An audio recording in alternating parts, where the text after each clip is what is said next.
Ministri i Ekonomisë dhe Punës Besar Durmishi, gjatë aktivitetit për shënimin e ditës botërore për sigurinë dhe shëndetjen në punë, njoftoi se plani operativ për programet dhe masat aktive për punësim dhe shërbime në tregun e punës për vitin e 2025 parashikon disa masa që synojnë trajnimin dhe zhvillimin e aftësive digjitale.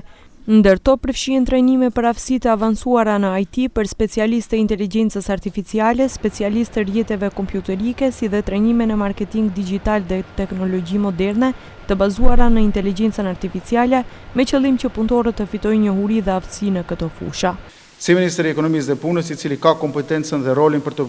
përkujdesur për avancimin e të drejtave të punëtorëve në botën e digitalizimit,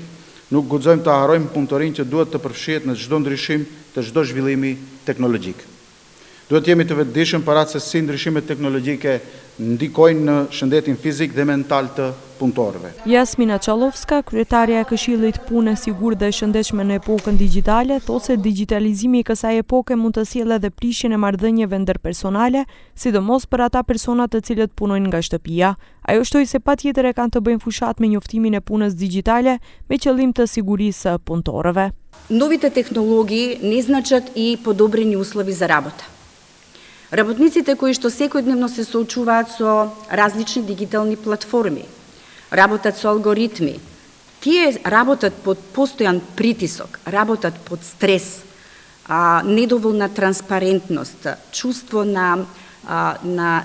несигурност, и тоа несигурност не само од аспект на губење на своите работни места со интензивната дигитализација на работните процеси, туку исто така несигурност и поради